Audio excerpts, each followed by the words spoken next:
নমস্কার বন্ধুরা, আমি সৈকত আর তোমাদের সবাইকে সৈকত টেক 2.0 চ্যানেলে স্বাগত জানাই।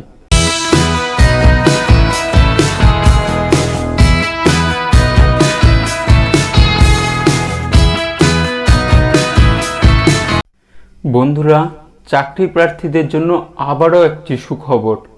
এই প্রক্রিয়ায় এবার 10 লক্ষ লোকের কর্মসংস্থান হওয়া সুনিশ্চিত। এই কর্মসংস্থান অভিযান 22শে অক্টোবর সকাল 11টায় ভিডিও কনফারেন্সের মাধ্যমে অনুষ্ঠিত হয়েছে। ক্রমাগত মুদ্রাস্ফীতি, ডলারের তুলনায় দেশীয় মুদ্রার মূল্য কমে যাওয়ার মতো বিশ্বব্যাপী সমস্যার মোকাবিলা যেমন শক্ত হাতে সামলাচ্ছেন, তেমনি দেশের বেকারদের করা প্রতিশ্রুতি পালনেও সদা তৎপর প্রধানমন্ত্রী নরেন্দ্র মোদী। আর সেই উদ্দেশ্যে 22শে অক্টোবর থেকে 10 লাখ সরকারি চাকরির জন্য নিয়োগের প্রক্রিয়া রোজগার মেলার শুভারম্ভ করবেন প্রধানমন্ত্রী। চাকরি প্রার্থীদের জন্য সুখবর, এই প্রক্রিয়ায় 10 লাখ লোকের এবার কর্মসংস্থান হওয়া সুনিশ্চিত। এই কর্মসংস্থান অভিযান 22শে অক্টোবর সকাল 11টার সময় ভিডিও কনফারেন্সের মাধ্যমে অনুষ্ঠিত হয়েছে। অনুষ্ঠানে নতুন চাকরিপ্রাপ্ত 75,000 লোকের হাতে এবার নিয়োগপত্র তুলে দেওয়া হবে। প্রধানমন্ত্রী নরেন্দ্র মোদী এই অনুষ্ঠানে যোগ দেওয়ার উদ্দেশ্যে ভাষণ দেবেন। প্রধানমন্ত্রীর দপ্তর থেকে এটি আনুষ্ঠানিক বিবৃতিতে জানিয়ে দেওয়া হয়েছে।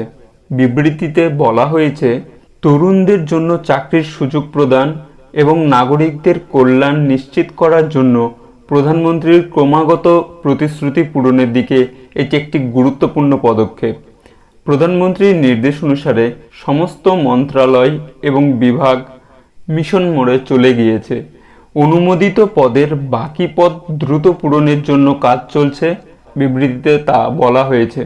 সারা দেশ থেকে নির্বাচিত নতুন চাকরিপ্রাপ্তরা সরকারের 38টি মন্ত্রণালয় বা বিভাগে যোগদান করবেন।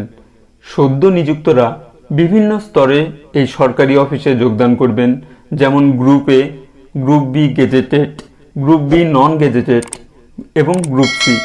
এছাড়াও inspector, constable, LDC, steno, PA, income tax inspector, MTS এমন অনেক পদ থাকছে। এই নিয়োগগুলো মিশন মোডে মন্ত্রক এবং বিভাগগুলো নিজের দ্বারা বা নিয়োগকারী সংস্থা যেমন ইউপিএসসি, এসএসসি, রেলওয়ে রিক্রুটমেন্ট বোর্ডের মাধ্যমে করা হচ্ছে। প্রসঙ্গত বলে রাখি, রেলওয়ে রিক্রুটমেন্ট বোর্ডের তরফ থেকে রেলের 2টো রিক্রুটমেন্ট এখন অনগোয়িং রয়েছে, যার লাস্ট ডেট এই চলতি মাসেরই শেষের দিকে রয়েছে। পুরো ডিটেলস খুব সুন্দরভাবে আমার এই চ্যানেলেই বর্ণনা করা আছে। যারা ভিডিও দুটি এখনও দেখোনি, তাড়াতাড়ি আমার চ্যানেলে ঢুকে দেখে নাও। আমি ডেসক্রিপশনেও ভিডিও দুটোর লিঙ্ক তোমাদের জন্য শেয়ার করে দেব। এবার দেখে নেই বাকি ডিটেলস কি দেওয়া আছে। দ্রুত নির্বাচনের জন্য নির্বাচন প্রক্রিয়া সহজ করা হয়েছে এবং প্রযুক্তির ব্যবহারও করা হচ্ছে।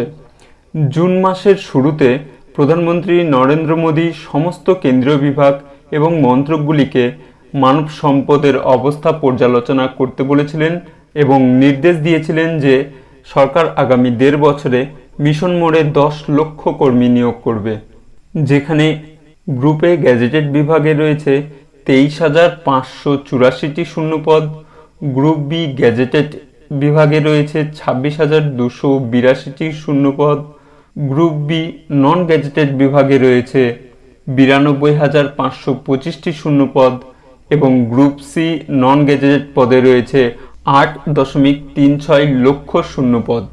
শুধুমাত্র প্রতিরক্ষা মন্ত্রকেই 39,366টি গ্রুপ বি নন গ্যাজেটেড এবং 2.14 লক্ষ গ্রুপ সি পদ খালি রয়েছে।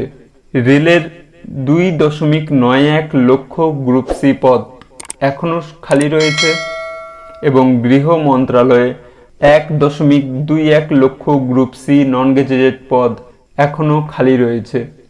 মনে করা হচ্ছে মাননীয় প্রধানমন্ত্রী নরেন্দ্র মোদীর নির্দেশে দেশের বেকার যুবকদের বেকারত্বের সমস্যার সুরাহা হওয়া শুধুমাত্র কিছু সময়ের অপেক্ষা, আর তার শুভ সূচনা অলরেডি হয়ে গেছে 22শে অক্টোবর সকাল 11টায়। তো দেখা যাক এর পরবর্তী আপডেট কি আসে। আপডেট পেতে আমাদের চ্যানেলে অবশ্যই চোখ রেখো। এছাড়াও বিভিন্ন সরকারি প্রকল্প, সরকারি বেসরকারি স্কলারশিপ, বিভিন্ন ফর্ম ফিল আপ, রানিং এবং আপকামিং ইনফরমেশান সবটা সবার আগে পেতে আমাদের চ্যানেলটি সাবস্ক্রাইব করে রেখো। ভিডিওটি এতটুকুও ভালো লাগলে একটা ছোট্ট লাইক করে দিও। সাথে থেকো, খুব তাড়াতাড়ি দেখা হচ্ছে একটি নতুন কন্টেন্টের সাথে। ধন্যবাদ।